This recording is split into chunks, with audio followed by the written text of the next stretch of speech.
Invocando a proteção de Deus, estando presentes os auditores Jaime Lichinski, Ives Linhares e Cláudio Augusto Canha, presente ainda a procuradora junto a esse tribunal, designada para a sessão, doutora Kátia Regina. Declaro aberto às 14 horas, horário regimental, a segunda sessão ordinária dessa primeira Câmara do Tribunal, a qual tenho a honra de presidir. Ausentes os conselheiros Fernando Guimarães e Hermas Brandão, por motivo de férias, ficando convocados os auditores Ives Linhares e Cláudio Canha, respectivamente, através das portarias 180/13 e 179/13 da presidência desse tribunal.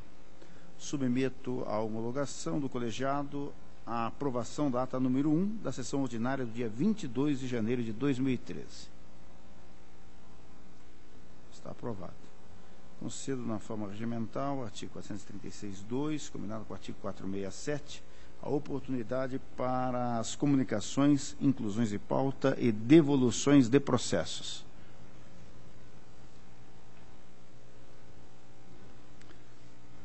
Auditor, doutor Jaime. Senhor presidente, para solicitar a inclusão em mesa do protocolado 772-16012, trata-se de requerimento de certidão liberatória. Doutor Cláudio.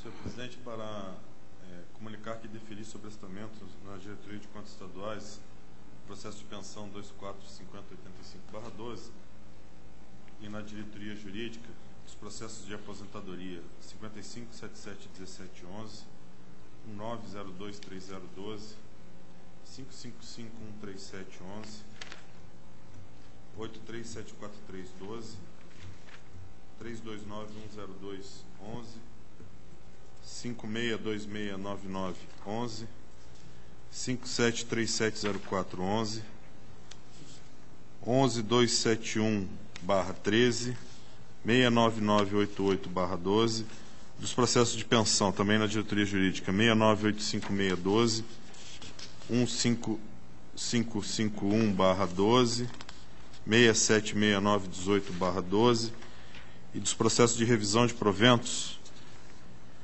na diretoria jurídica, 86210012, 86208812, 85173612, 86150212, 86194412, 85158212, 85157412, 84517512, 83693112, 630667/12, 859869/12. E ainda para devolver a Vossa Excelência os processos de prestação de contas de transferência voluntária 242538/11, 277463/11, bem como o processo de prestação de contas de prefeito municipal de Pérola 210830/11, e para devolver ao auditor Ivens Scherp Linhares processo de tomada de conta extraordinária 3700609. Obrigado, senhor presidente. Anotado. Com a palavra, doutor Ivens. Senhor presidente, também para comunicar sobrestamentos, na verdade são 15 sobrestamentos, 8 deles referem-se a admissões de pessoal, que estão no aguardo de admissões anteriores do mesmo concurso. Os processos serão sobrestados na diretoria de contas estaduais, e 7 processos de aposentadorias em que o sobrestamento se dará na diretoria jurídica, por motivo da análise do requerimento externo 516.791/12, que tem por objeto a revisão do acórdão 163808. Muito obrigado. Anotado. Deixo livre a palavra.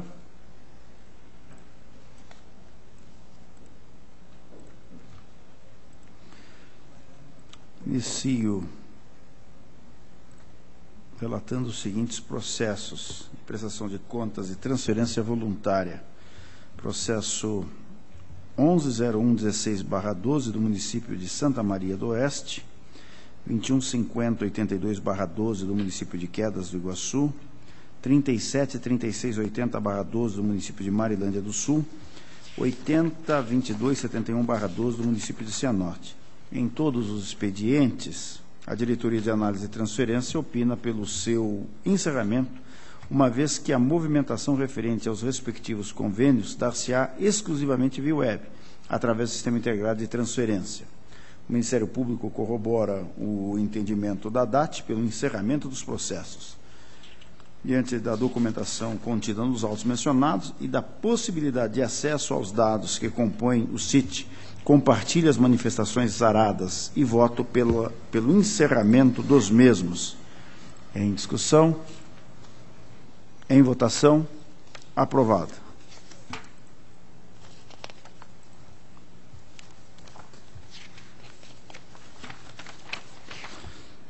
Processo número 84.705/09, trata-se de processo referente à aposentadoria por invalidez da servidora Thelma Maria das Graças, CESISLIC, no cargo de professora da Rede Estadual de Ensino.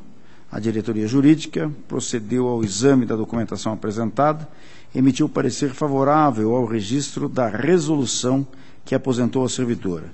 O Ministério Público sugeriu a realização de diligência externa ao órgão previdenciário estadual para informar se a patologia indicada no laudo médico como doença grave acarreta incapacidade da servidora para a prática de atos da vida civil e a ensejar a curatela nos termos do artigo 1767 do Código Civil. Em resposta, o Paraná Previdência esclarece que a perícia médica realizada por aquele órgão somente tem competência para declarar a invalidez ou incapacidade para o trabalho em geral, sendo que a incapacidade para os atos da vida civil somente pode ser decretada por ato judicial, interdição, nos modos do artigo 1768 e 1778 do Código Civil. Concluiu a unidade técnica que assiste razão ao órgão previdenciário, vez que no laudo médico apresentado consta a conclusão da junta médica de que a interessada não necessitaria de assistência permanente de outrem. Com relação ao ato concessório do benefício, a DIJUR observou que foram preenchidos os requisitos para a inativação pleiteada, mas que o mesmo foi formalizado sem mencionar o valor dos proventos, contrariando a exigência contida na Instrução Normativa 46/10, mantida na Instrução Normativa 69/2012. O processo foi novamente submetido à apreciação do Ministério Público, que reiterou sua opinativa anterior pela necessidade de prévia inclusão no polo passivo desse processo e citação dos atuais diretores-presidente e de Previdência do órgão previdenciário estadual para apresentar justificativas acerca do descumprimento do disposto no parágrafo 3º do artigo 56 da orientação normativa do Ministério da Previdência Social número 02 de 09.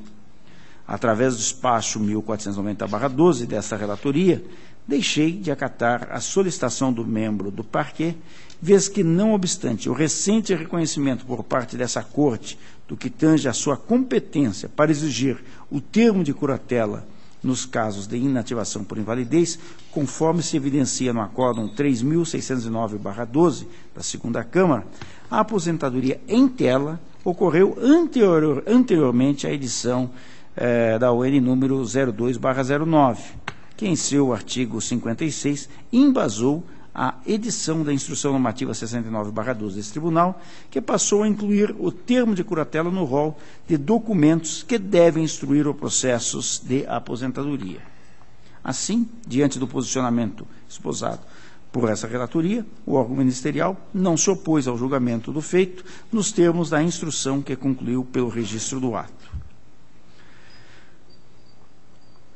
Acompanhando as manifestações da diretoria jurídica e do Ministério Público junto ao Tribunal de Contas, voto pelo registro da resolução que aposentou a servidora, em face de sua legalidade, com recomendação ao gestor do órgão de origem para que observem em processos futuros o disposto na normativa dessa Corte em relação à indicação do valor dos proventos e com determinação ao ente previdenciário para que emita e encaminhe a esta Corte, no prazo de 30 dias, ato revisional visando a adequação dos proventos ao disposto na emenda constitucional número 70, de 29 de março de 2012. É o relatório e voto. Está em discussão. Em votação. Senhor presidente. Pois não? Eu solicito vista desse processo. Não havendo oposição, vista concedido a Vossa Excelência.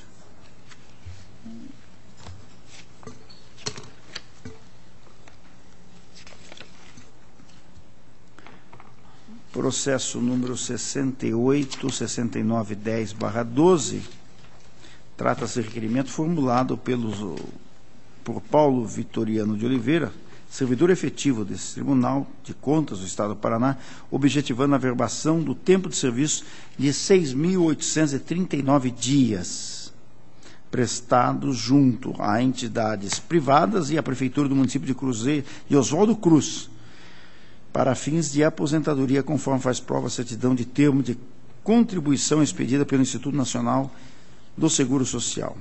A Diretoria Jurídica e o Ministério Público, junto ao Tribunal de Contas, opinam pelo deferimento do pedido de averbação do tempo de serviço para fins de aposentadoria e disponibilidade, destacando que o requerimento encontra amparo na disposição do artigo 40, parágrafo 9º da Constituição Federal, a qual impõe a contagem recíproca do tempo de contribuição para fins de aposentadoria e do tempo de serviço correspondente para fins de disponibilidade.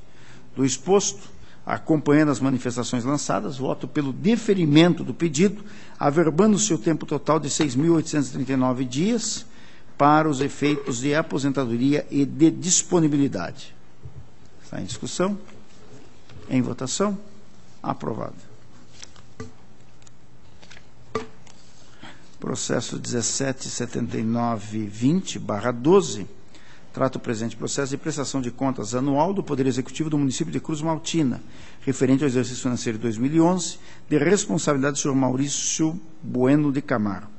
A Diretoria de Contas Municipais, após a análise do contraditório apresentado, conclui pela regularidade das contas, mantendo apenas a recomendação ao ente para que adote medidas visando conferir efetividade à execução do orçamento, considerando o planejamento contido no Plano Plurianual e na Lei Orçamentária Anual. O Ministério Público, junto ao Tribunal de Contas, manifestou-se pela regularidade das contas com a recomendação proposta pela unidade técnica. Diante do exposto, voto acolhendo a instrução e o parecer ministerial pela emissão de parecer prévio pela regularidade das contas relativas ao exercício financeiro de 2011 do Poder Executivo do município de Cruz Maltina, com a recomendação consignada na instrução para adoção de medidas visando conferir efetividade à execução do orçamento, considerando o planejamento contido no PPA e LOA. Em discussão? Em votação? Aprovado. Processo número 178705/12, trata o presente processo de prestação de contas anual do Poder Executivo do município de Boa Esperança, referente ao exercício financeiro de 2011, de responsabilidade do senhor Cláudio Cotardo, nos períodos de 25 de agosto de 2010 a 18 de 11 de 2011 e de 30 de novembro de 2011 a 31 de 12 de 2012. E João Petroviski, de 19 de 11 de 2011 a 29 de 11 de 2011. A Diretoria de Contas Municipais e o Ministério Público, junto a esse tribunal, opinam pela regularidade das contas em análise. E é, nesse sentido, também o voto do relator, pela regularidade das contas. Em discussão? Em votação? Aprovado.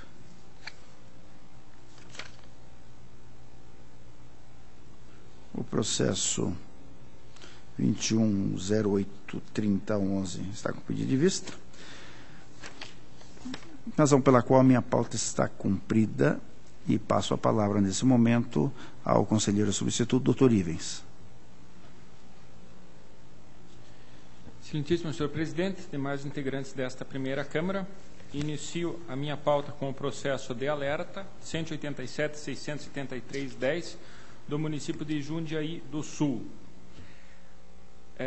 Na instrução inicial da DCM, foi apontado a despesa total de pessoal desse município como sendo de 57,86% da receita corrente líquida, extrapolando, portanto, o limite de 54% previsto na Lei de Responsabilidade Fiscal.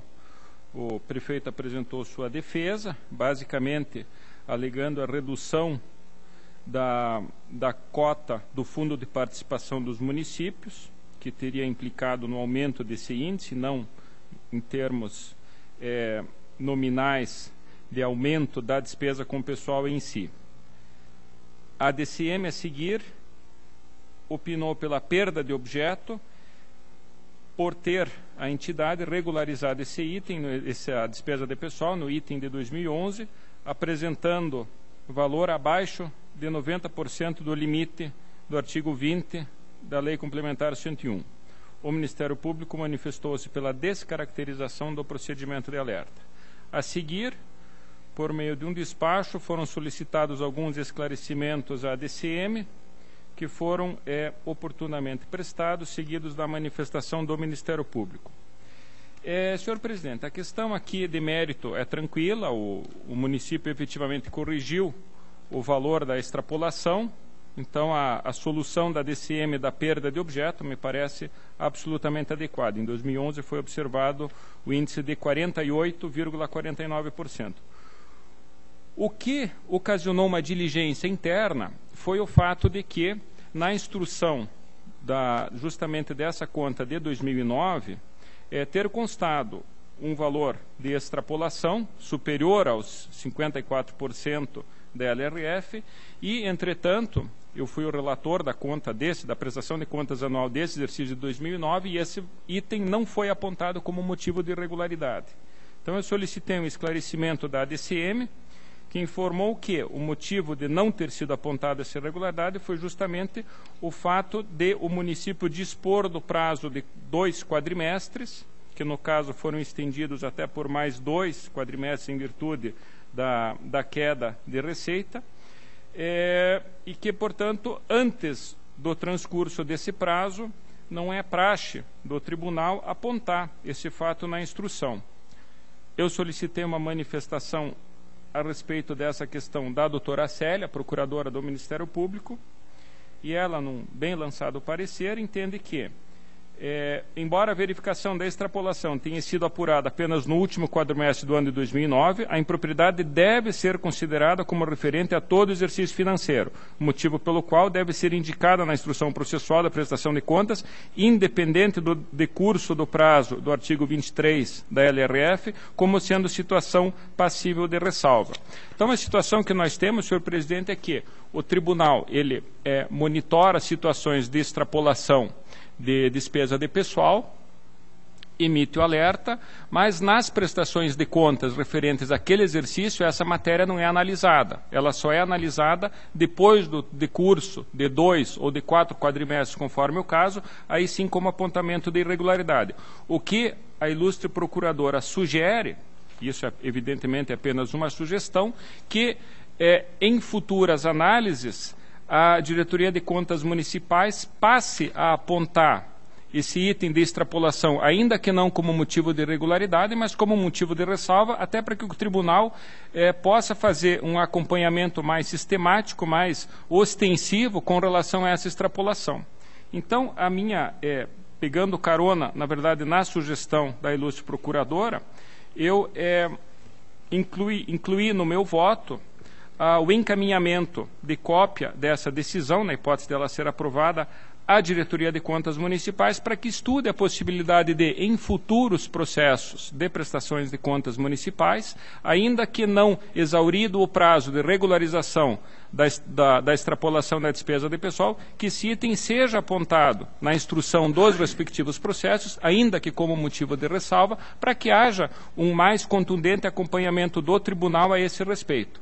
Então, apenas essa sugestão, senhor presidente, no mérito, então, o voto é pela perda de objeto, apenas com a sugestão de encaminhamento à DCM para que estude essa possibilidade. É o voto, senhor presidente. Em discussão? Senhor presidente. Com a palavra, doutor Cláudio. A extrapolação é referente ao segundo semestre, ou último quadrimestre de 2009? O último quadrimestre de 2009. E essa, apenas para esclarecer, doutor Cláudio, essa extrapolação não constou da instrução de 2009 nem de 2010. É isso que eu estou vendo, as contas de 2010 já foram julgadas e não foram levadas em consideração. É que, na verdade, o entendimento, e isso pelo que eu pesquisei me parece correto, é de que a irregularidade só fica caracterizada quando exaurido o prazo da própria LRF para regularização, que normalmente é de 2 quadrimestres. Só que eu entendo que, inobstante haja esse prazo, é um fato extremamente relevante na gestão do município que deve, no meu entender, merecer um apontamento na conta, ainda que seja como motivo de ressalva. Até para que isso, assim, fique bastante caracterizada a necessidade de adoção por parte do gestor das medidas saneadoras. Apenas essa sugestão. Senhor presidente, apenas ressalvando a minha opinião de que não houve perda de objeto, mas houve a confirmação de que houve extrapolação em 2009, né, e que isso deveria ter sido objeto de análise em 2010. Tirando essa ressalva de opinião, eu acompanho o relator. Está em discussão. Em votação. Aprovado. Dando continuidade, senhor presidente, eu tenho a seguir a admissão de pessoal. É o processo 23.1410 da Universidade Estadual de Londrina. Trata-se da contratação do agente profissional médico Tatiana Mayumi Veiga Irioda, mediante teste seletivo disciplinado pelo edital 328/2011.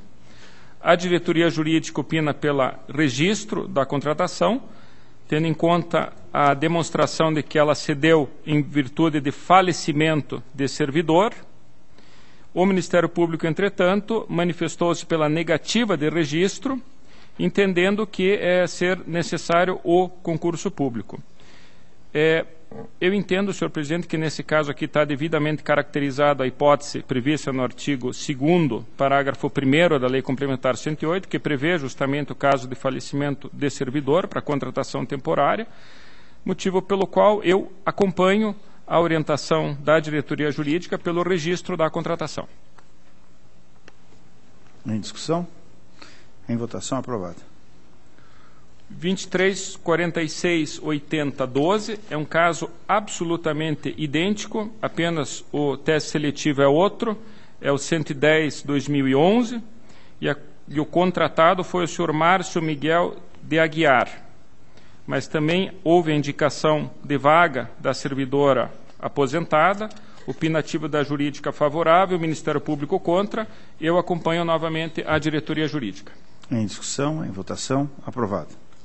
Idêntica ainda a situação do processo seguinte, 23.47.02.12, edital 284/2011, contratação do senhor Rodrigo de Amaral Munhoz, também em virtude de aposentadoria de servidora. Acompanho a manifestação da diretoria jurídica pelo registro. Em discussão, em votação, aprovado. Caso similar ao do 24.90.25.12, o edital 321/2011, em que houve o falecimento de servidor, não a aposentadoria, mas o falecimento, também contemplado na Lei Complementar 108. Então, pelo mesmo motivo, eu acompanho a diretoria jurídica pelo registro. Em discussão, em votação, aprovado. O caso seguinte, entretanto, senhor presidente, 350.132.10, é um pouco diferente. É um edital anterior, número 33/2008, que na verdade tratou do preenchimento de vagas de professor colaborador do Estado do Paraná. A diretoria jurídica opinou pelo registro, o Ministério Público pela negativa. Senhor presidente, esse caso difere dos anteriores porque aqui não houve a indicação específica do motivo, da origem das vagas que foram supridas pelo teste seletivo. Houve apenas a indicação genérica de necessidade da continuidade do serviço público, no caso, a manutenção dos cursos na Universidade de Londrina.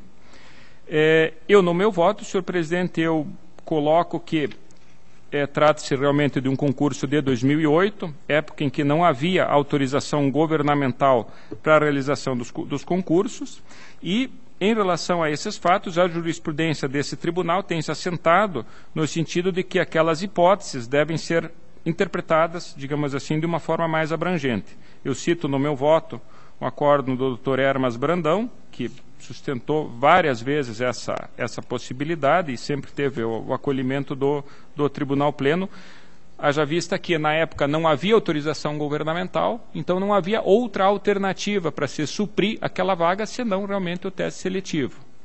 E diante disso, eu confesso que o meu posicionamento originário era diverso, eu entendia pela negativa, quando não demonstradas as hipóteses expressamente previstas na lei, mas diante da jurisprudência do tribunal e até acolhendo a argumentação que consta desse acórdão aqui que eu cito com relação ao excepcional interesse público, impossibilidade de o reitor promover por iniciativa própria o regular provimento efetivo da vaga mediante concurso público, enfim, todas as circunstâncias que cercaram o fato, aliados ao indicativo de que houve, na sequência, a abertura de concurso público justamente na Universidade de Londrina.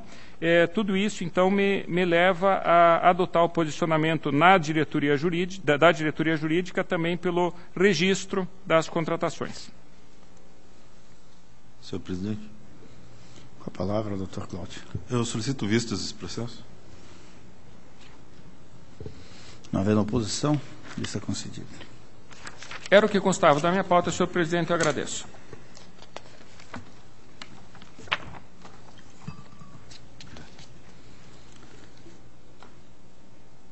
Com a palavra, o doutor Cláudio. Obrigado, senhor presidente. Inicio pela prestação de contas municipal do Consórcio Intermunicipal de Saúde Centro-Noroeste do Paraná em Cianorte, protocolo 1475767/01, de responsabilidade do senhor Norberto Martins Quental, contas de 2000. Em primeira análise, foram apuradas 25 impropriedades, foi concedido o contraditório, e, ao final, a DCM apontou ressalvas pela ausência de demonstrativo individualizado por conta do saldo contábil das contas bancárias em dezembro de 2000 e conciliação das contas bancárias em janeiro de 2001, tendo em vista que esses documentos foram encaminhados somente no contraditório, e ainda a ausência de documentos emitidos pelos bancos em que a entidade mantém contas correntes, informando as contas movimentadas no exercício e o valor das aplicações financeiras. Ressalva em função do encaminhamento das contas correntes mantidas no Banco Itaú, foram encaminhados extratos, mas sem o respectivo documento emitido pelo banco com a listagem dessas contas. E ainda a DCM manifesta-se pela irregularidade das contas, tendo em vista a ausência dos seguintes documentos: consolidação dos balancetes mensais, balancetes financeiros mensais do exercício de 2000, termo de conferência de caixa em 31 de dezembro, cópia da portaria de designação do responsável pela conferência de caixa, demonstrativo dos rendimentos de aplicações financeiras, extrato anual com demonstrativo mensal emitido pelas instituições financeiras, comprovando os rendimentos ocorridos no exercício, relação dos bens incorporados no exercício e a relação de bens baixados no exercício. E a representante do Ministério Público, a procuradora Valéria Borba, corrobora a opinião da unidade técnica pela irregularidade das contas. No voto, senhor presidente, eu acompanho os pareceres uniformes. Haja vistas que as justificativas apresentadas pela entidade de que não havia contador no quadro de funcionários, que inexistiam controles, não constituem verdade justificativas, ao contrário, denotam descumprimento da inexcusável obrigação de bem gerir os recursos públicos. Ademais, a entidade também deixou de apresentar documentos solicitados para esta Corte, o que impede a adequada análise dos atos de gestão referente ao exercício. Essa conduta seria passível de aplicação de multa, entretanto, considerando os termos do pré-julgado número 1, e por se tratar do já longínquo exercício de 2000, fica afastada, então, a aplicação da multa nos termos desse pré-julgado.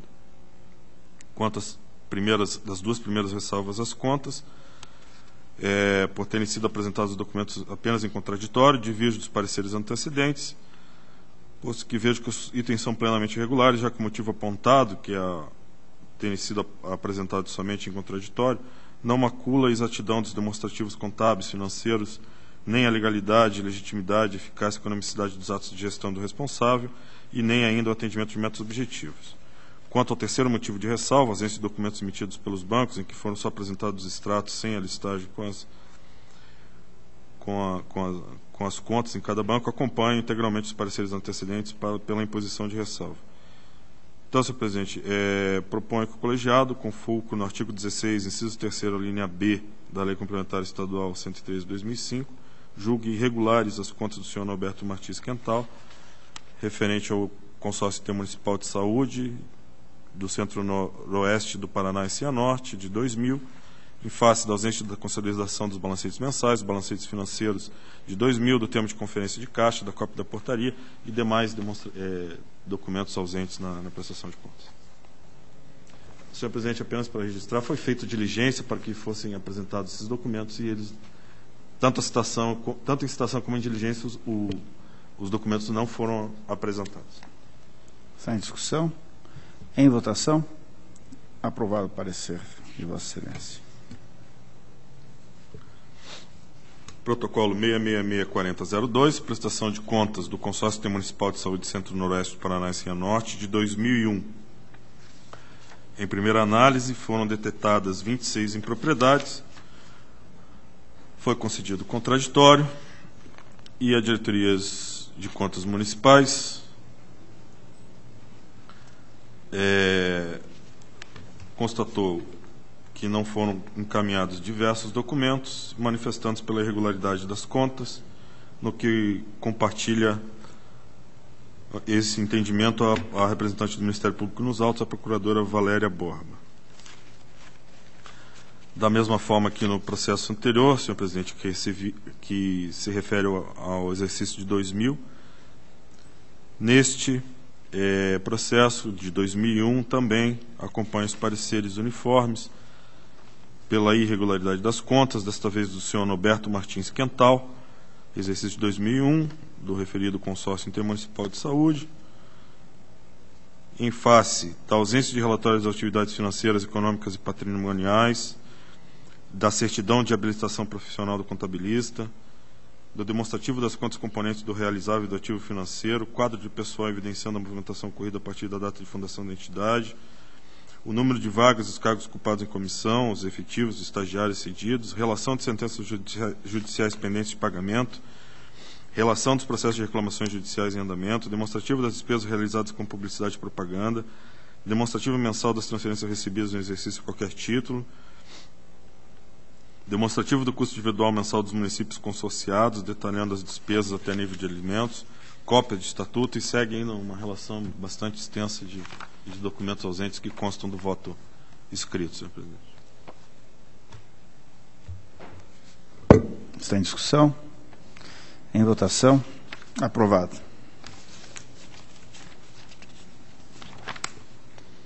Protocolo 192768/04, contas de 2003 do Consórcio Intermunicipal de Saúde de Vale do Ivaí e região. Em primeira análise, foram ressalvadas a manutenção do elevado saldo em caixa, entrega de documentos que compõem a prestação de contas com atraso e ainda inconsistências justificadas nos saldos em relações apresentadas nos extratos das instituições bancárias. Concedido contraditório, a Diretoria de Contas Municipais manteve os 3 apontamentos de ressalva. Quanto aos 2 primeiros, o elevado saldo em caixa e o atraso de 3 dias na apresentação da prestação de contas, e quanto às inconsistências injustificadas nos saldos em relação aos extratos, entende que deve ser considerado como ressalva, já vista que a justificativa apresentada pelo responsável de que o saldo contábil foi informado erroneamente, sendo correto o saldo apresentado no estado bancário, e havendo a devida conciliação. Então, ficou constatado a divergência entre o que consta do sistema eletrônico e o extrato bancário. A opinião pela ressalva às contas é corroborada pelo representante do Ministério Público, procurador Flávio de Azambuja Berti. Eu acompanho a Diretoria de Contas Municipais e o Ministério Público, no sentido que as contas devam ser julgadas regulares com ressalvas, quanto à manutenção do elevado saldo em caixa e as inconsistências injustificadas nos saldos em relação aos extratos. Quanto à entrega dos documentos que compõem a prestação de contas com 3 dias de atraso, essa anomalia, a meu ver, não macula a exatidão dos demonstrativos contábeis, financeiros, nem a legalidade, a legitimidade, a eficácia e a economicidade das atos de gestão, e também não macula o atendimento às metas e objetivos, sendo, portanto, a meu ver, plenamente irregular. A conduta do atraso no encaminhamento da prestação de contas seria passível de sanção de multa, mas nos termos prejulgado número 1, por se tratar do exercício de 2003, não cabe essa aplicação. E, em face do exposto, senhor presidente, proponho que o colegiado julgue regulares com ressalvas as contas do senhor Walter Aparecido Pegoré, de 2003, referente ao consórcio intermunicipal em epígrafe, tendo em vista a manutenção do elevado saldo em caixa e as inconsistências nos saldos registrados no sistema SIM-AM em relação às posições apresentadas nos extratos das instituições bancárias. É a proposta. Em discussão? Em votação. Aprovado. Processo 161348/10, contas de 2009, referente ao Fundo Especial da Procuradoria-Geral do Município de Curitiba, de responsabilidade do senhor Ivan Leles Bonilha. Em primeira análise, foi apurada a abertura de créditos adicionais acima do limite autorizado, inconsistências justificadas nos saldos em relação às posições apresentadas nos extratos do Banco do Brasil, ausência de encaminhamento de razão do conta contábil com regularização das conciliações bancárias e ausência de encaminhamento do relatório de controle interno elaborado por profissional que atenda exigências do Acordo 97 de 2008 do Tribunal Pleno desta Corte. Foram apresentados documentos que estavam inicialmente ausentes, bem como justificativas em função das impropriedades detectadas. A DCM entendeu regularizados a abertura de créditos adicionais acima do limite autorizado, haja vista levantamento na base de dados do sistema eletrônico SIM-AM, em que se verificou que não houve alterações orçamentárias que tenham ultrapassado o limite fixado na LOA. E também regularizada a ausência de encaminhamento de relatório de controle interno pela apresentação desse documento.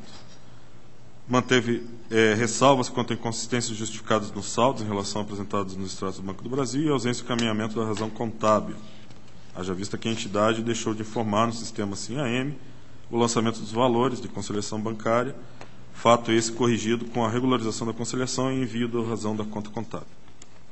Ao final, a DCM manifestou-se pela regularidade com ressalva das contas. O procurador Laércio Chiasorin Júnior, do Ministério Público, opinou pela ressalva com recomendação ao contador para que nas próximas prestações de contas tome medidas necessárias para a inclusão no SIM-AM de todos os dados necessários à comprovação dos saldos bancários. Os autos retornaram à DCM para que se manifestasse acerca da aplicação da multa administrativa do 87.4G da Lei Orgânica, em função de pré-julgado desta Corte. Os atos também retornaram, em que o representante do Ministério Público, desta feita o procurador Gabriel Guileger, entendeu que a aplicação da Lei 113 de 2005 não se subordina ao entendimento que dela tenha extraído o corpo deliberativo por ocasião do pré-julgado número 10. No mérito, ratificou o posicionamento anterior pela regularidade com ressalvas e recomendação preconizada, sem prejuízo da possibilidade de aplicação da multa do 87.4G. Senhor Presidente, eu diverjo dos pareceres antecedentes no sentido de que as contas devam ser julgadas regulares com ressalvas, visto que as duas ressalvas apontadas têm como base o fato dos documentos comprobatórios terem sido enviados somente por ocasião do contraditório. Esse fato não macula a exatidão dos demonstrativos contábeis, nem a legitimidade, legalidade, eficácia e economicidade dos atos de gestão, também não macula o atingimento de metas e objetivos, podendo, nos termos do artigo 16, inciso 1 da Lei Orgânica, considerar as contas plenamente regulares. Não acolho a proposta de recomendação do representante do parquê, uma vez que nos termos do artigo 244, parágrafo 1º do Regimento Interno, as falhas apontadas nos autos já foram corrigidas no contraditório. E nos termos do pré-julgado número 10, as inconsistências justificadas nos saldos em relações apresentados nos extratos bancários são impropriedades decorrentes de norma regulamentar desse tribunal, refugindo a aplicação da multa prevista na Lei Orgânica, já que esta somente faz alusão em descumprimento de norma legal. E, em face disso, senhor presidente, a proposta com as vênias por divergir dos pareceres antecedentes, que era pela regularidade com ressalvas, a proposta do relator é pelo julgamento pela regularidade das contas do senhor Ivan Leles Bonilha, referente ao Fundo Especial da Procuradoria-Geral do Município de Curitiba, exercício de 2009, expedindo-se liquidação plena nos termos do artigo 246, parágrafo único do Regimento Interno. Está em discussão. Em votação. Se forem favoráveis, permaneçam como estão. Aprovado.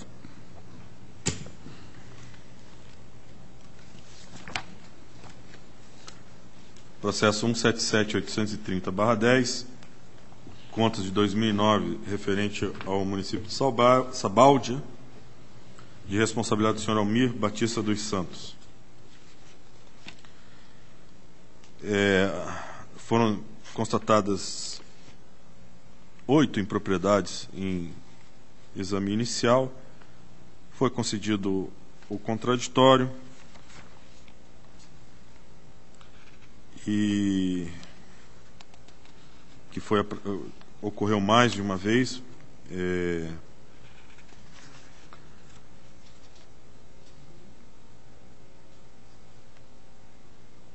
E ao final, a Diretoria de Contas Municipais entendeu como ressalva as contas o recebimento acima do valor devido de remuneração do prefeito e do vice-prefeito, ainda que devidamente ressarcidos, e também pela omissão de conta corrente no sistema informatizado. Opinativo esse corroborado pela representante do Ministério Público, a procuradora Célia Rosana Moro Cansou.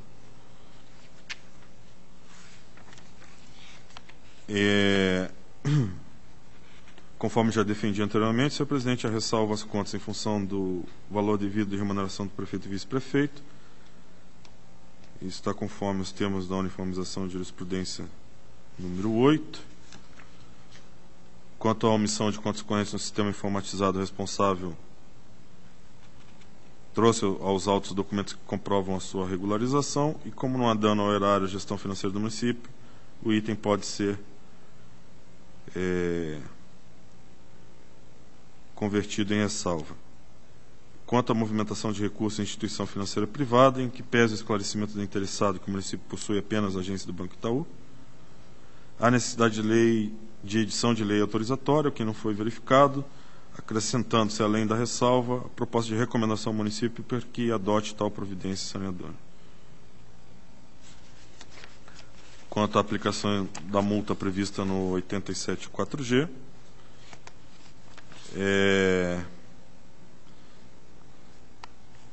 no que tange a ressalva a omissão de conta corrente do sistema SIM-AM, ela é decorrente de exigência de normativo regulamentar, o que afasta a aplicação dessa multa, mas ela é cabível pelo pagamento acima do valor devido de remuneração, ainda que devidamente ressarcido. Haja vista que é decorrente de norma legal e que não tem uma previsão específica para a imputação de sanções, conforme pré-julgado que rege o tema. Então, a proposta, senhor presidente, convênios por divergir dos pareceres antecedentes, é porque seja emitido parecer prévio pela regularidade com ressalva das contas do senhor Almir Batista dos Santos, referentes a Sabáudia, de 2009, em função do recebimento acima do valor devido à remuneração do prefeito e vice-prefeito, mesmo que devidamente ressarcidos, a omissão de contas correntes no sistema informatizado e a movimentação de recursos em instituição financeira privada. Recomendação para que seja corrigida a movimentação de recursos no Banco Itaú e pela aplicação da multa do 87.4G em função do pagamento acima do valor devido ao prefeito ou vice-prefeito. Sem discussão, doutor Ivens. Senhor presidente, eu acredito que eu tenho uma divergência com o doutor Cláudio com relação à interpretação do pré-julgado mencionado. Então, por esse motivo, eu vou solicitar vistas. A minha divergência seria apenas com relação à aplicação da multa. Então, eu solicito vista desse processo, senhor presidente. Não havendo oposição, vista consentida ao senhor doutor presidente, não me opondo ao pedido de vista, mas pelo que eu lembro, é em função da súmula.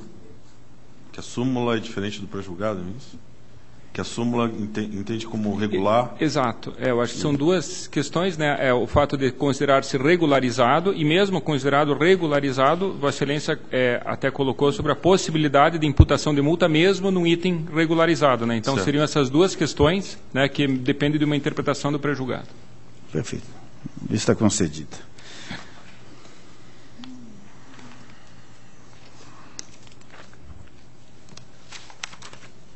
Protocolo 178771/10, contas da Câmara Municipal de Inajá de 2009, que em primeira análise a única impropriedade foi que o responsável do controle interno é ocupante de cargo em comissão. O responsável, o senhor Aparecido Oliveira Dias, justificou que a estrutura administrativa do sistema de controle interno da Câmara Municipal foi criada em 2008 com o estabelecimento do cargo de provimento em comissão, posto que a realização de concurso público para essa finalidade seria inviável à época em razão de não haver tempo hábil pela precariedade orçamentária. Aduziu que em 2010 foi realizado concurso público com uma vaga destinada a prover o cargo de controlador interno que não foi preenchida porque o único candidato inscrito não obteve a pontuação mínima exigida. Argumentou que o responsável pelo controle interno da Câmara, exercício 2009, ocupante do cargo em comissão preenchia os requisitos para o posto, visto que era graduado e pós-graduado em administração de empresas, com ênfase em administração pública. A DCM entendeu que os documentos e argumentos apresentados não afastam irregularidade e que não houve observância do Acórdão 265/2008 do Tribunal Pleno e ainda opinou além de opinar pela irregularidade das contas, pela aplicação da multa prevista no 87.3, parágrafo 4 da Lei Orgânica. O representante do Ministério Público, procurador Gabriel Guileger, observou o descumprimento do pré-julgado número 6, que determina a contratação por concurso público para o exercício de cargo de contador, haja vista que o senhor Israel Porto Reis, que prestou os serviços contábeis à Câmara Municipal de Inajá, entre janeiro de 2009 e dezembro de 2010, também atuava como contador efetivo da Câmara Municipal de Jardim Olinda desde 2002. Contudo, como houve a realização de concurso público no ano de 2010, com o preenchimento do cargo de contador, entendeu que o item poderia ser considerado como ressalva. Também apontou ressalva quanto ao cargo de controlador interno ser ocupado por cidadão sem vínculo efetivo com o Poder Legislativo, com alerta ao gestor da Câmara de Inajá para que promova a adequação do cargo à função do controlador interno às determinações desse tribunal e opinou pela regularidade com ressalva das contas. Foi solicitado a oitiva da DCM quanto à aplicação da multa do 87.4G, entendeu que não seria sensato a aplicação, tendo em vista a definição de escopo e critérios, que não pertence à praxe daquela unidade, a aplicação dessa multa. O procurador Gabriel Guileger retificou seu parecer, entendeu não ser mais necessário alerta ao gestor da Câmara de Inajá, haja vista que em 2012 houve o preenchimento de cargo efetivo do controlador interno. Quanto ao mérito, mudou seu posicionamento e acompanhou a manifestação da unidade técnica pela irregularidade das contas. Com a devida vênia, eu vou entender diversamente os pareceres antecedentes. O preenchimento do cargo de controle interno por ocupante de cargo em comissão, a meu ver, não constitui uma irregularidade de contas, uma vez que essa anomalia não tem caráter contábil, financeiro, orçamentário, operacional ou patrimonial, não estando sujeito à jurisdição desse tribunal. A meu ver, as contas estão plenamente regulares quanto a esse ponto, haja vista que a falha apontada não macula a exatidão dos demonstrativos contábeis, financeiros, a legalidade, legitimidade, eficácia e economicidade dos atos de gestão do responsável e nem o atendimento das metas e objetivos. Porém, como essa impropriedade pode constituir uma irregularidade, proponho que se encaminhe a representação ao Ministério Público Estadual, conforme previsto no artigo 75, inciso 11 da Constituição do Estado do Paraná. Então, essa é a proposta, senhor presidente, pela regularidade pela regularidade plena das contas do senhor Aparecido Oliveira Dias, expedindo-se de quitação plena e por representação ao Ministério Público Estadual. Em discussão, com a palavra o doutor Ivens. Senhor presidente, essa questão também já foi debatida nesta casa. Eu tenho uma opinião diversa do ilustre relator. Eu entendo que a forma de provimento do responsável pelo controle interno, bem como o funcionamento desse controle, está sim sujeito à fiscalização do tribunal. Então, eu apresentaria uma proposta alternativa de que fossem julgadas regulares as contas, ressalvando a ausência de controle interno nesse exercício de 2009, entendo, divergindo das instruções, acompanhando o relator, que não é motivo de irregularidade. O meu fundamento é de que essa situação teria sido sanada com o concurso de 2010. E eu também afastaria a representação ao Ministério Público, entendendo que esse é um ato de competência aqui do tribunal e que nós, ao optarmos pela ressalva ao invés da irregularidade, me parece que não seria cabível a representação ao órgão ministerial. Então, eu apresentaria uma proposta divergente, em parte, pela regularidade com ressalva, sem o encaminhamento ao Ministério Público. Continuando a discussão. Senhor presidente, eu continuo não conseguindo ver como é que a forma de provimento do cargo de controlador interno vai macular as contas do responsável, por isso eu vou manter meu voto. Perfeitamente. Eu vou acompanhar o voto divergente do doutor Ivens também dando pela regularidade com ressalva. Então, está aprovado o voto divergente, registrando-se desde logo o voto do Dr. Cláudio Canha. Senhor presidente, nesse caso eu gostaria de fazer constar dos autos a minha declaração de voto por escrito. Perfeitamente, será constado.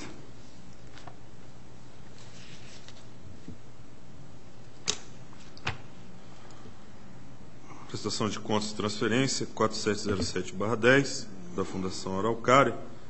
Ambos os pareceres são pela regularidade plena da prestação de contas e transferência voluntária. Eu apenas ressalvo a minha opinião quanto à forma de apresentação de transferências voluntárias como processo de contas, senhor presidente, mas acompanho no mérito os pareceres pela regularidade. Em discussão, em votação. Está aprovado.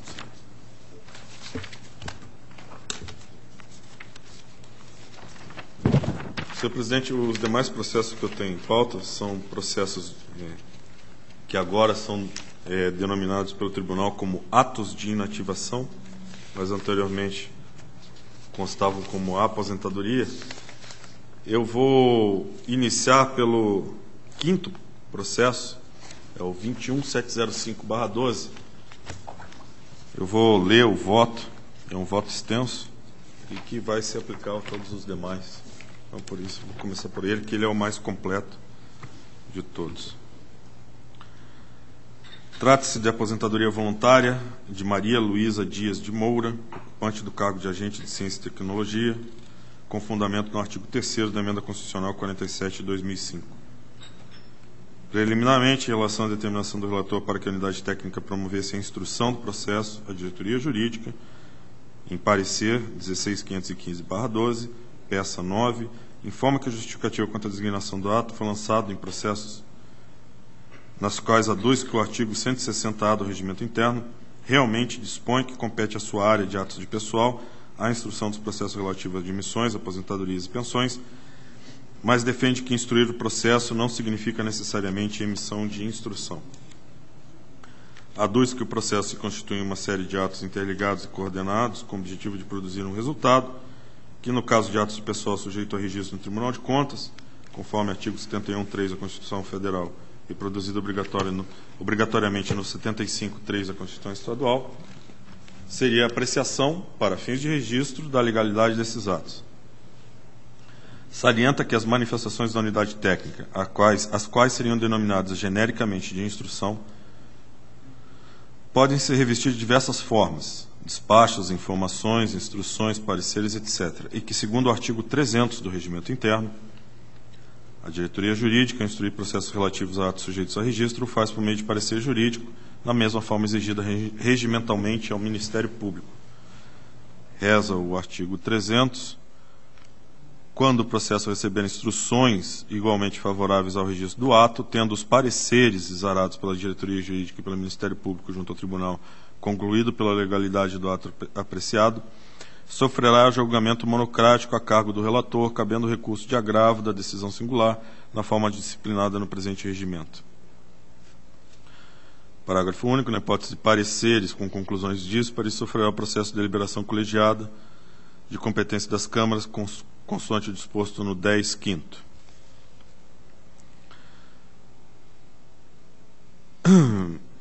Também aduz a unidade técnica que a apreciação de legalidade e atividade privativa de advogado, conforme determina o Estatuto da Advocacia e das Ordens dos Advogados do Brasil, em seu artigo 1º e seu 2º, Lei Federal 8906 de 94, e que nos casos de atos sujeitos a registro no Tribunal de Contas, caberia aos analistas de controle externo que têm habilitação legal para exercício da função, que seria a inscrição na seccional da Ordem dos Advogados do Brasil do Estado do Paraná, conforme exigiria o artigo 8º, inciso 1, infine, da Lei Estadual 15854/08, que é a lei que trata dos cargos deste tribunal, e que diz, artigo 8º, o ingresso nas carreiras constante do anexo 1 dá-se-á nos níveis e referências iniciais, mediante concurso público de provas ou provas e títulos, para o provimento dos seguintes cargos: cargo de analista de controle nas áreas jurídica, contábil, econômica, administrativa, atuarial, engenharia, informática, comunicação social, ciência social, biblioteconomia, médica, odontológica, psicologia, e de arquivista com atuação no controle externo e apoio administrativo, com diploma de conclusão de curso superior, com habilitação legal específica, conforme definido no edital do concurso. Esse inciso 1º da Lei Estadual 15854/08, dado com redação dada pela Lei 16387 de 2010. Então, a unidade técnica defende que a instrução dos atos sujeitos a registro é privativa de advogado, nos termos do Estatuto dos Advogados e da nossa lei de cargos aqui do Tribunal, ressaltando que a alteração da nomenclatura do cargo de assessor jurídico para analista de controle área jurídica em nada desnaturaria os serviços jurídicos prestados pelos servidores que ocupam esse cargo no Tribunal, posto que essa mudança de nomenclatura não operaria mudança de funções, já que continuariam a exercer a atividade privativa de advogado. Também defende o titular da unidade técnica o termo parecer no âmbito do cotidiano jurídico administrativo, dá-se justamente pelo seu caráter opinativo, como orientação à autoridade competente para a decisão, citando a lição de Eli Lopes Meireles, em Direito Administrativo Brasileiro, 26ª edição, editora Malheiros, página 185. Abre aspas. Pareceres administrativos são manifestações de órgãos técnicos sobre assuntos submetidos à sua consideração. O parecer tem caráter meramente opinativo, não vinculando a administração ou os particulares à sua motivação ou conclusões, salvo se aprovado por ato subsequente. Já então, o que subsiste como ato administrativo não é o parecer, mas sim o ato de sua aprovação, que poderá revestir a modalidade normativa, ordinatória, negocial ou punitiva, fecha aspas. Cita a decisão do Supremo Tribunal Federal que afasta a possibilidade de responsabilização de parecerista. Abre aspas, ementa, constitucional, administrativo, Tribunal de Contas, tomada de contas, advogado, procurador, parecer, Constituição Federal, artigo 70, parágrafo único, 71.2, 133, Lei 8906 de 94, artigo 2º, parágrafo 3º, artigo 7º, artigo 32, artigo 34, 9. 1. Advogado de empresa estatal, que, chamado a opinar, oferece parecer sugerindo contratação direta sem licitação, mediante interpretação da Lei das Licitações. Pretensão do Tribunal de Contas da União é responsabilizar o advogado solidariamente com o administrador que decidiu pela contratação direta. Impossibilidade, dado que o parecer não é ato administrativo, sendo, quando muito, ato de administração consultiva, que visa informar, elucidar, sugerir providências administrativas a serem estabelecidas nos atos de administração ativa. Celso Antônio Bandeira de Melo, curso de Direito Administrativo, Malheiros, edição tal, página tal. 2. O advogado somente será civilmente responsável pelos danos causados a seus clientes a terceiros, se decorrentes de erro grave, inexcusável, ou de ato ou omissão praticado com culpa em sentido largo. Código Civil, artigo 159, Lei 8906 de 94, artigo 32. Mandado de segurança deferido, fecha aspas. Consigna que o presente processo já se encontraria em condições de ser julgado, pois conta com pareceres favoráveis tanto da diretoria jurídica como do Ministério Público junto a esse tribunal, em evidente prejuízo ao jurisdicionado, que por essa razão se encontra impossibilitado de proceder à compensação previdenciária enquanto o processo não for ultimado, bem como prejuízo ao servidor que não tem seu processo finalizado. Também registra que implantar a designação e instrução para os atos da diretoria jurídica implicaria profundas mudanças nos sistemas de trâmite, de processo eletrônico e de análise do sistema SIM-AP, em virtude de todas as associações automáticas já existentes nas respectivas bases de dados, e que pareceria razoável afirmar que a denominação que o ato recebe é secundária em relação ao seu conteúdo. Ainda remete a análise da legalidade ao parecer 7798/12, na qual se manifestou pelo registro do ato em apreço, ainda que ausente o valor dos proventos, contrariando a instrução normativa 4610 desta Casa. Baseando-se em decisão desse tribunal, acórdão 991/12 da segunda Câmara, que considerou que a falta de indicação do valor deve ser considerada como mera irregularidade formal, e na Lei Federal 12.527/1211, Lei de Acesso à Informação, a DIJUA defende que o início da vigência dessa lei federal poderia ser fixada como marco objetivo, a partir do qual a falta de indicação do valor dos proventos no ato de concessão do benefício previdenciário possa ser considerada irregular. Assim, opina pela expedição de determinação à Secretaria de Estado de Administração e Previdência para que nos atos editados após a vigência da Lei Federal 12.527/2011, a Lei de Acesso à Informação, passe a indicar expressamente o valor do benefício concedido. A representante do Ministério Público, a procuradora Valéria Borba, manifestou-se pelo registro do ato. Passo à leitura do voto, senhor presidente. Na sintonia do melhor direito, acompanho o entendimento da DIJUR de que a denominação do que o ato recebe é secundária em relação ao seu conteúdo. Mas, ao meu ver, a conclusão tem fundamentação equivocada. Por despacho, determinei o cumprimento do artigo 160-A do Regimento Interno, dispositivo que surgiu com alteração promovida pela Resolução número 24 de 2010. Não se tratou de mera alteração formal da denominação do ato à carga da unidade administrativa. O que o regimento interno exige, com as exceções previstas no próprio texto regimental, que é o artigo 159-A, por exemplo, o que exige o texto regimental é a instrução dos processos, nos moldes do artigo 352 daquele diploma, tanto pela DIJUR como pelas demais unidades técnicas. Portanto, a despeito da denominação adotada, o ato administrativo emanado pela DIJUR, em processo de atos sujeitos a registro, tem que cumprir os mandamentos do artigo 352 do Regimento Interno, que reza: recebido o processo, a unidade providenciará a sua instrução, dela constando o relatório dos fatos e atos praticados, a fundamentação e a conclusão, devendo ainda, conforme a natureza do processo, apontar: 1. A compatibilidade das informações contidas na autuação e na distribuição. 2. Para exercício de ampla defesa, a instrução ou parecer deverá tipificar a irregularidade expressamente, a indicação dos responsáveis com a quantificação dos valores imputados, se houver, enunciando a norma infringida. 3. Se verificada a responsabilidade de outros agentes públicos, pessoas físicas ou jurídicas não arroladas na atuação, a unidade técnica deverá identificá-los, encaminhando os autos ao relator para inclusão no rol de qualificados de processo e subsequente exercício de contraditório e ampla defesa. Para o pedido de diligência, mencionar o objeto pretendido devidamente motivado. 5º, na parte da fundamentação, a legislação aplicável e, se houver, a jurisprudência do tribunal sobre a matéria, a existência de pré-julgado e súmula, independente do convencimento técnico defendido. 6. Nas prestações ou tomadas de contas, recomendações, determinações legais e ressalvas que tenham constado o julgamento de processos anteriores da mesma entidade. Como a DIJUR não havia cumprido integralmente esse artigo do Regimento Interno, determinei o retorno dos autos para a correção da anomalia. Como esse erro era recorrente, pelo ofício número 24 de 2012, protocolo 44820-2/12, de 4 de julho de 2012, determinei, entre outras providências, além de cumprir o artigo 352, que a DIJUR passasse a cumprir integralmente o texto regimental.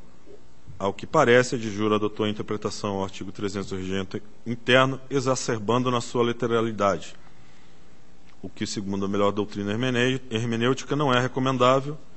Cito trecho da obra Hermenêutica e Aplicação do Direito, de Carlos Maximiliano, editora Forense, Rio de Janeiro, 19ª edição, 2004.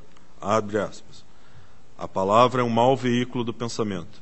Por isso, embora de aparência translúcida a forma, não revela todo o conteúdo da lei. Esta sempre margem para conceitos e dúvidas. A própria lei nem sempre indica se deve ser entendida à risca ou aplicada extensivamente. Enfim, até mesmo a clareza exterior ilude. Sob um só invólucro verbal se conchegam e escondem várias ideias, valores mais amplos e profundos do que os resultantes da simples apreciação literal do texto. Não há fórmula que abranja as inúmeras relações eternamente variáveis da vida. Cabe ao hermeneuta precisamente adaptar o texto rígido aos fatos que dia a dia surgem e se desenvolvem sob aspectos imprevistos. Nítida ou obscura norma, o que lhe empresta elastéria, alcance e dutilidade é a interpretação. Ao desdobrar da fórmula no espaço e no tempo, multiplicando as relações no presente, sofrendo no futuro as transformações lentas, imperceptíveis, porém contínuas, da evolução, fecha aspas. Quanto à evolução exegética do texto no tempo a que se refere o renomado autor, cuja lição foi supratranscrita, veja-se que o artigo 300 não foi objeto de revisão pela Resolução 24 de 2010, estando seu texto mais afeito ao que dispunha a versão regimental anterior quanto às atribuições da DIJUR, em que não havia separação entre as atividades sujeitas a exame mediante parecer e aquelas a serem examinadas mediante instrução. O que se depreende da alteração do texto é a clara intenção em separar as naturezas das atividades da carga de DIJUR, o que seria revelado formalmente pela espécie do ato produzido. O renomeado mestre já transcrito também proferiu lição quanto à preferência pela interpretação sistemática em relação à interpretação literal. Em Comentários à Constituição Brasileira, Carlos Maximiliano, edição da Livraria Globo, Porto Alegre, terceira edição, 1929, página 106. Abre aspas. Nunca será demasiado insistir no combate ao abuso da chamada interpretação gramatical. Preferem-se, às vezes, até os mais famosos talentos brasileiros, obedientes à lei do menor esforço ou compelidos pela necessidade da casuística. De fato, ela oferece o encanto da simplicidade. Fica ao alcance de todos. Impressiona agradavelmente os indoutos e convence os próprios letrados não familiarizados com a ciência do direito. Empresta-lhe menor valor o profissional de boa escola, verdadeiro jurisconsulto. A forma é sempre defeituosa como expressão do pensamento, e é este que se deve buscar. Em vez de ter a letra, aprofunde-se a investigação, procure-se revelar todo o conteúdo, o sentido e o alcance do dispositivo. Essire leges non est verba earum teneris, sed vim ac potestatem, já ensinara Celso, indigesto de legibus, fragmento 17. A citação latina, em tradução livre, senhor presidente, conhecer as leis não é memorizar as palavras delas, mas conhecer a sua força e poder. Outro aspecto que aponta o equívoco da interpretação adotada é que o artigo 300 do Regimento Interno se refere a instruções igualmente favoráveis ao registro do ato. Ora, somente a DIJUR e o Ministério Público opinam conclusivamente dos processos de atos sujeitos a registro, o que poderia gerar o entendimento de que cabe ao Ministério Público também instruir processos. Pelo texto legal, tal possibilidade não existe. O artigo 149 da Lei Orgânica somente remeteu ao parquê especializado a função de custos legis, não sendo possível participar da instrução processual. Na doutrina processual, o termo instrução corresponde à fase instrutória ou probatória do processo, que, em essência, destina-se à produção de provas, tendo no processo civil contornos indefinidos, posto que as partes já iniciam a produção de provas com a petição inicial e a contestação. Como no processo afeta os tribunais de contas não há claramente a tripartição do processo jurisdicional, juiz, autor e réu, a instrução processual, nela incluída a produção de provas, fica a cargo da unidade técnica, a fim de se manter a imparcialidade do órgão incumbido, relatórios e órgãos colegiados, de apreciar a legalidade dos atos em análise.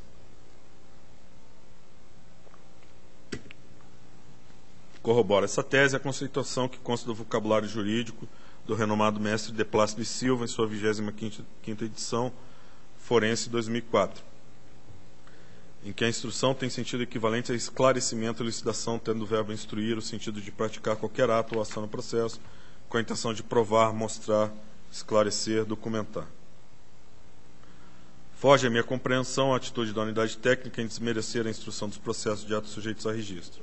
Repiso, a determinação para que os autos retornassem à unidade técnica decorreu da inobservância do artigo 352 do Regimento Interno. Aliás, é essa atitude que traz o aventado prejuízo ao órgão jurisdicionado, que se encontraria impossibilitado de proceder à compensação previdenciária enquanto o processo não for ultimado. Se a unidade técnica tivesse envidado seus esforços no pleno cumprimento de suas obrigações, as quais estão claramente delineadas no Regimento Interno, as delongas processuais teriam sido evitadas, o que é inadmissível é levar a termo estes autos, sem que se possa tomar decisão em suporte fático probatório suficiente para concluir acerca da legalidade do ato de aposentadoria. Instruir tais processos é tarefa fundamental para que seja comprovada a legalidade de tais atos. E como, ao final da instrução, é conferida às unidades técnicas a competência para elaborarem instruções conclusivas, esse último ato irá também conter uma opinião, ou seja, em sentido amplo, um parecer.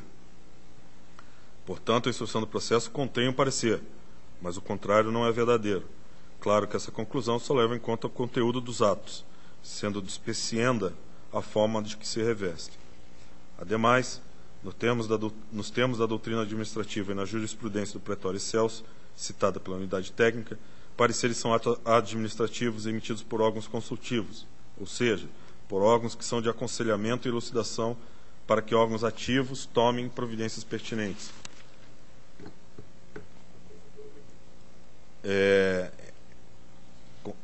Além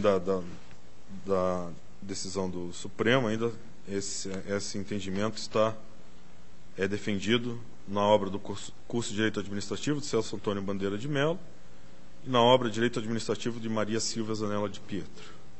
Segundo a classificação doutrinária, as unidades técnicas são órgãos ativos, também constando dessa doutrina, ou seja, órgãos ativos são aqueles que desempenham as atividades que visam ao fim determinado da administração a que pertencem. Portanto, a DIVJUR, nas atividades do artigo 160A do Regimento Interno, comporta-se como órgão ativo, e nas atividades 159A como órgão consultivo.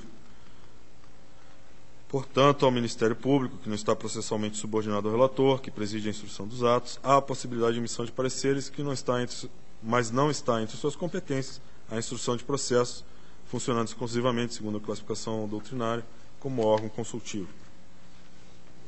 Ainda no que tange ao aspecto da forma adotada pela unidade técnica para revestir os atos de sua participação no processo, considero inverossímil que a alteração da denominação de atos gere profundas mudanças nos sistemas de trâmite, de processo eletrônico e de análise do SIM-AP, em virtude das associações automáticas já existentes na base de dados.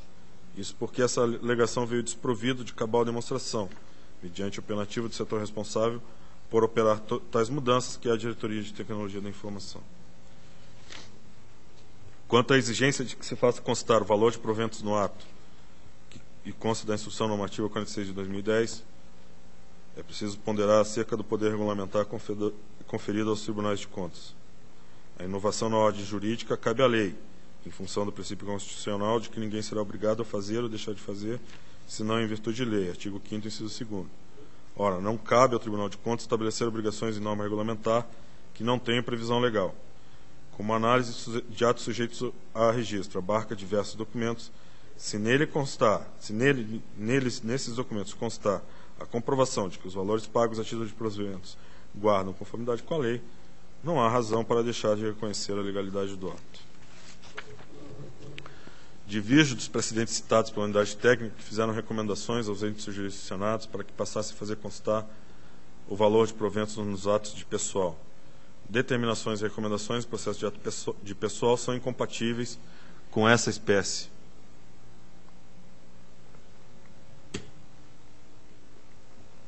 Diferentemente do que ocorre com processos de contas e demais processos de fiscalização, inspeções e auditorias, a Constituição Federal, no seu artigo 71, inciso 3º, reservou aos atos sujeitos o exame de legalidade, não lhes sendo atribuído o exame de legitimidade, economicidade, aplicação de subvenções e renúncia de receitas, nem a avaliação dos resultados de gestão quanto eficácia e eficiência. Cabe ressaltar que o regimento interno se coaduna com o texto constitucional. Ao cuidar dos processos de contas, o artigo 244, artigo regimental 244, ao estabelecer os conceitos de determinação e recomendação, partem do pressuposto da existência de inconformidade com a lei, o que resultaria na negativa de registro do ato. Entretanto, os atos sujeitos a registro têm maior proximidade com os processos de fiscalizações, que, segundo o artigo 267, 2 e 3 do Regimento Interno, quando resultarem em decisão contendo recomendações e determinações, implica necessariamente o monitoramento dessas decisões. Ora, não é viável que o Tribunal de Contas proceda ao monitoramento de um único aspecto considerado discrepante, o que permite concluir que o espírito do dispositivo regimental é que as determinações e recomendações sejam resultantes de fiscalizações envolvendo diversos aspectos da gestão. Também não vejo como viável estabelecer recomendações e determinações para serem cumpridas e atos e gestões que não sejam objeto dos autos em que são formuladas. Tanto o processo de contas como de fiscalizações e de atos sujeitos a registro tratam de casos concretos, refugindo a resposta em tese própria de processo de consultas, exigindo, portanto, nexo de causalidade com a concretude exarada nos autos. Como o regimento interno tratou de determinações e recomendações de forma diferenciada para contas e fiscalizações, o seu silêncio quanto aos atos sujeitos a registro é intencional, culminando na conclusão de que esses institutos são incompatíveis com essa espécie processual, guardando consonância com os desígnios da Constituição Federal, conforme já exposto anteriormente. também diverge da unidade técnica quanto ao argumento de que o exame de legalidade seria atividade privativa da advocacia. A habilitação legal para o exercício do cargo de analista de controle externo na área jurídica se dá pela apresentação de diploma de instituição de ensino superior, reconhecida conforme consta da exigência prevista no artigo 8º, inciso 1, infine, da Lei Estadual 15854/08. E também consonante com o artigo 43, inciso 2º e 48 da Lei de Diretrizes e Bases da Educação. Transcrevo no meu voto jurisprudência acerca desse tema. Em função de ser bastante extenso, eu vou me abster de ler integralmente.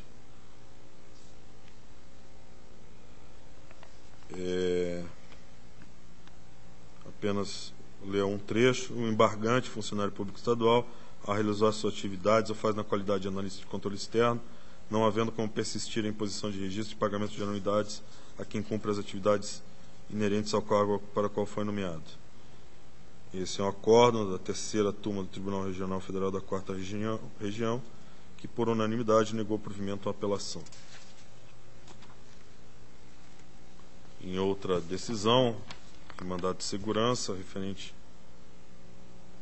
à Seção Judiciária do Distrito Federal, assim traz: o ingresso para os cargos de auditor fiscal da Receita Federal faz-se mediante aprovação em concurso público de provas, exigindo-se curso superior equivalente, concluindo a necessidade de diploma registrado no MEC, não sendo obrigatório o registro nos conselhos das categorias profissionais. Demais, admitir que a habilitação legal para exercício de cargo público depende de inscrição em conselho profissional, é admitir que uma autarquia especial possa regular a gestão de recursos humanos da administração pública, o que caracterizaria afronta à Constituição Federal, já que cabe ao Poder Executivo a iniciativa das leis referentes aos regimes jurídicos dos servidores públicos, bem como a cada titular de poder a iniciativa das leis que regulam as carreiras dos servidores. O exame de legalidade é passível de ser realizado por servidor que tenha a devida qualificação para exercício de cargo público, o que foi avaliado no respectivo concurso público. Portanto, incabível a ilação de que os exames de legalidade de atos pessoal tenha de ser realizado por advogados mediante parecer, posto que sua instrução pode ser realizada por servidor que tenha a qualificação legal para tal. No caso desse tribunal, essa situação se torna obscura, posto que não há definição legal das atribuições das diversas áreas do cargo de analista de controle externo, limitando-se a definição legal às atribuições do cargo. Quanto à responsabilização de parecerista, a decisão do pretório Celso, citada pela DIJUR, afasta nos termos do Código Civil do Estatuto do AB, no sentido de que o advogado somente será civilmente responsável por danos causados a seus clientes por erro grave, inexcusável ou ato com culpa em sentido amplo. Entretanto, tal argumento não é suficiente para defender a tese de que as análises de atos sujeitos a registro seja restrita a advogados. O servidor público tem também a proteção da lei, artigo 142, inciso 3º do Código Penal, que afasta do conceito de injúria e difamação o conceito desfavorável emitido em apreciação ou informação que preste no cumprimento de dever de ofício, sendo essa a proteção da lei mais abrangente que aquela destinada aos advogados, posto que abarca os servidores de todas as áreas de formação e não se limita à emissão de pareceres, estendendo-se a todos os atos emitidos por, na linguagem adotada naquele código, funcionário público. Retornando ao exame da aposentadoria, como não foram plenamente respeitados os preceitos do artigo 352, inciso 1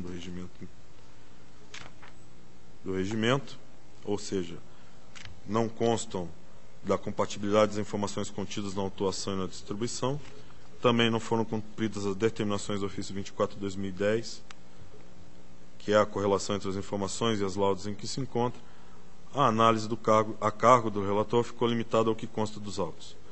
Como os demais julgadores desse tribunal têm acolhido os opinativos por legalidade de atos de pessoal em seus votos e decisões monocráticas, e assumindo como verdadeira a premissa de que a DIJUR mantém os mesmos procedimentos em todos os processos de atos sujeitos a registro, e considerando que, apesar das discrepâncias encontradas nos presentes autos, em homenagem à uniformidade das decisões a cargo do Tribunal de Contas, acolho os opinativos propugnando porque seja aposentadoria em análise considerada legal, considerando o respectivo registro e deixando de acolher a proposta de recomendação.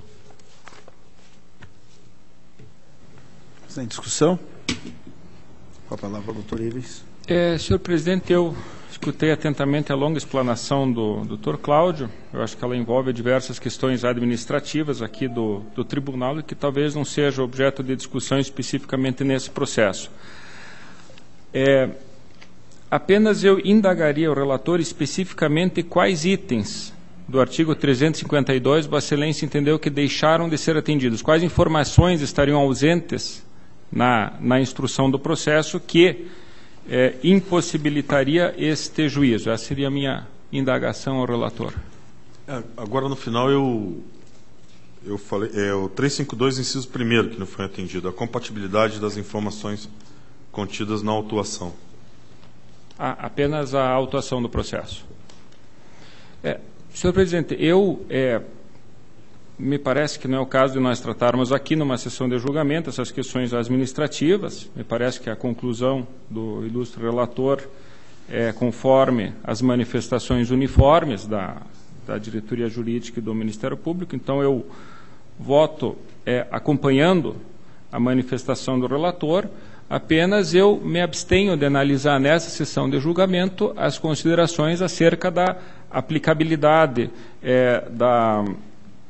da obrigatoriedade da OAB para analistas jurídicos, que me parece que essa é uma questão que, inclusive, está prevista na legislação da OAB. Eu sei que até servidores dessa casa já tiveram problemas até com a OAB por não terem essa inscrição e elaborarem atos de cunho jurídico, que privativos da carreira de assessor jurídico. A questão referente à nomenclatura de instrução ou de parecer também, eu, Data Vênia, entendo que não merece, não se mostra, até como o próprio relator colocou, a denominação me parece secundária. E, por último, eu tenho insistido na tese de que é interessante a recomendação com relação à indicação que nos próximos atos o Paraná Previdência passe a constar a indicação do valor dos proventos. Na verdade, existe uma normativa nossa, a Instrução Normativa 69, que repetia a instrução anterior, que exige essa indicação, ao respaldo da Lei de Acesso às Informações, que ainda que não indique expressamente essa obrigatoriedade, ela vem sendo aplicada por vários tribunais justamente de modo a conferir essa obrigatoriedade de transparência aos órgãos públicos em geral. Então, eu, a exemplo de outros processos que nós votamos e que eu relatei, eu insistiria na votação, na inclusão do item da recomendação de inclusão do valor dos proventos. Então, resumindo, senhor presidente, eu acompanho, quanto ao mérito da análise da legalidade do processo, as ponderações ao voto do ilustre relator. Apenas eu acrescentaria, e isso seria a minha divergência, a indicação da recomendação de inclusão do valor dos proventos, a exemplo de outros processos que têm sido votados. Continua a discussão. Senhor presidente, eu continuo entendendo que a recomendação, não só a recomendação, mas a determinação devem se ater aos autos. Fazer uma recomendação num processo para que, doravante, em outros processos de mesma natureza, seja cumprida alguma coisa, que, a meu ver, também é duvidoso que o tribunal tenha essa competência para estabelecer essas obrigações. O poder regulamentar do tribunal também, a meu ver, não tem esse alcance. Por isso, eu mantenho meu voto pela legalidade de registro, sem recomendação.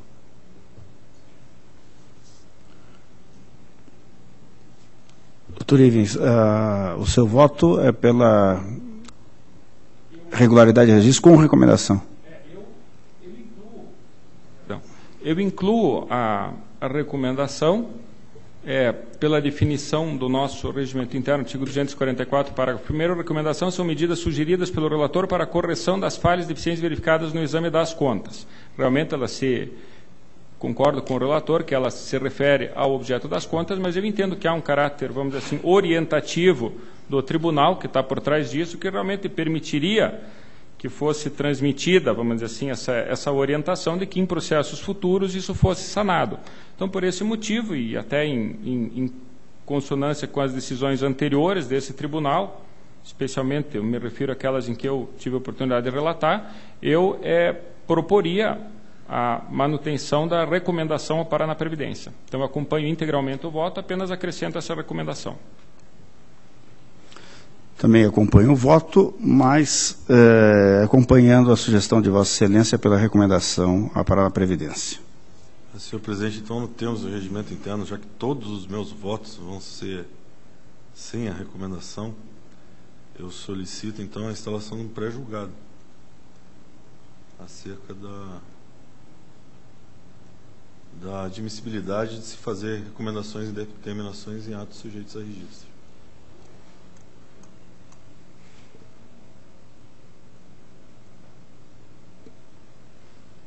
Doutor Ivens? Senhor presidente, eu, salvo engano, eu entendo que a proposta de pré-julgado de instauração ela é encaminhada ao Pleno para apreciação.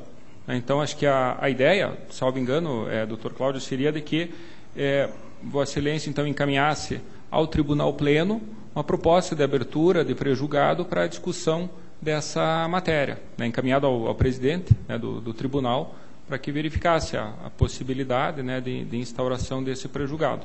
Me parece que esse, salvo engano, doutor Cláudio, seria o procedimento. Perfeitamente. Então, acho que, dessa forma, Vossa Excelência poderia encaminhar ao Tribunal Pleno a sugestão. Senhor presidente, eu acredito que essa seja uma competência do presidente da Câmara, mas eu posso, a fim de que fiquem devidamente esclarecidos os meus pontos, encaminhar-lhe a sugestão. Correspondência com a minha divergência. Perfeitamente. Então, senhor presidente, eu solicito o adiamento dos demais processos constantes da minha pauta, que são todos de aposentadoria, que são os processos 559221/11, 562834/11, 741453/11, 8223/12, 22655/12, 74744/12, 23960/12, 305975/12 e 719471/12. Estão adiados.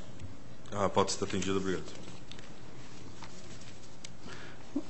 Vamos ceder a palavra ao auditor Dr. Jaime, que passa a integrar, a partir desse momento, o quórum dessa sessão. Senhor presidente, demais membros desta Câmara, o relato protocolado 77216012 trata-se de um requerimento de certidão liberatória que faz o município de Joaquim Távora. Senhor presidente, em resumo, neste pedido, a Diretoria de Contas Municipais se manifesta pela expedição da certidão, enquanto que a Diretoria de Análise e Transferências aponta inicialmente duas pendências, e a Diretoria Jurídica aponta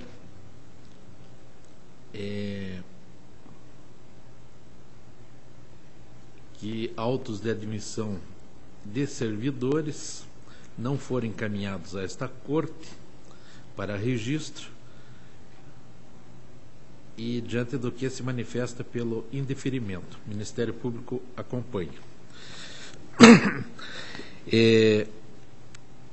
Quanto às pendências indicadas pela DAT, uma delas, a própria DAT, diante da justificativa do requerente, a própria DAT considerou sanada a irregularidade apontada, que era em relação à mora com fechamento do bimestre e finalização de convênio. E quanto a outro apontamento da DAT, relativo à inscrição em dívida ativa de débito e prosseguimento de cobrança de crédito, a própria diretoria de execuções mostrou que esse item já fora plenamente regularizado, inclusive havendo baixa dependência. Quanto ao apontado pela diretoria jurídica, o que se tem que o município deixou de fazer o encaminhamento de alguns processos de admissão de pessoal. Tal apontamento, no meu entendimento, e também como já decidiu essa casa em outras ocasiões, não deve ser motivo para se negar a certidão. No entanto, entendo que deva-se conceder a certidão com um prazo mais restrito. No caso, a minha proposta é para que se conceda a certidão com validade de 30 dias, data em que o interessado deverá adotar as providências necessárias para o encaminhamento a esse tribunal dos processos de registro dos servidores apontados, indicados pela diretoria jurídica, sob pena de não emissão de novas certidões, sem prejuízo de outras sanções cabíveis. Em apertada síntese, senhor presidente, o relatório e voto. Está em discussão? Senhor presidente, eu apenas não entendi. Está sendo concedida a certidão? Vossa Excelência. Vossa Excelência não está compondo o quórum nesse momento. Em votação, está aprovado. Era o que constava da pauta, e agradeço. Deixo livre a palavra. Nada mais havendo, convoco para a sessão do dia 5 de fevereiro de 2013, terça-feira, para a terceira sessão ordinária desta primeira Câmara, às 14 horas, horário regimental. Levante-se a sessão.